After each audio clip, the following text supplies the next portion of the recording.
I grew up in Tweed Heads on the Gold Coast, where I did a lot of sports, including soccer, surfing, golf. I never really had any early aspirations in life, only when the surf was good I surfed.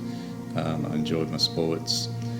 I eventually got railroaded into the Queensland Police Academy, where I spent 2.5 years studying law and finishing my high school certificate until I wound up at Whitsunday Shire Council, where I eventually made my way into IT as a database administrator.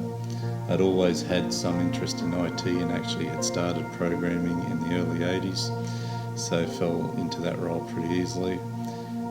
During this time I met my co-director Chris Madsen, who was actually my boss at IT, and she was heavily involved in GIS. Some time later, probably 5 years later, we come across a situation in Proserpine where the local disaster coordination centre was running a simulation, and they asked myself and Chris to attend to see if we could do anything about making the operations more efficient. After the initial simulation, where we decided we could make a better version, electronic version to run a disaster, we decided that we would start a company. It was always been one of my ambitions to have my own company and be able to write a program that would be used throughout the state. It's definitely a long road from the first idea of forming a company to produce a product. When we first started writing the program, we spent many late nights and long days, working probably 7 days a week. I can remember one night in particular working till 3 o'clock in the morning to update a site's data, leaving Proserpine and travelling north and working another 12 hours whilst they were hit by a cyclone. I think we produce our best work under pressure when there's actual activations occurring. We're there to assist the people.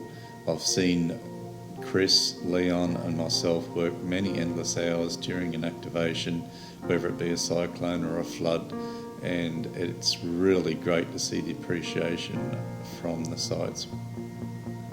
I guess we've always said that Guardian has been our baby and that would get legs and grow by itself, and that's what's happening now. It's grown through participation of many people in many activations, and they're not our ideas. We evolve the ideas given to us and incorporate them with Guardian. So we're using real life situations that occur, unfortunately, more and more as the general climate conditions seem to deteriorate throughout the world.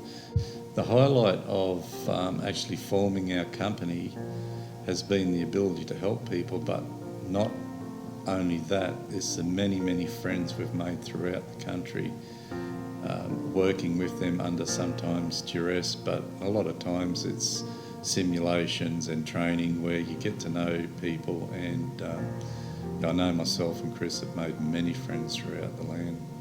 One thing about disaster management I've found is that it attracts the sort of person that is not there just for the money, but is there for the good of the overall community, and that's what continues to attract me to developing Guardian to assist with that. If I was to personally win $2 million, I would continue working. It's a feel-good situation knowing that you're actually helping communities. It's more or less like a volunteer situation that you would not give up for anything. It becomes part of you.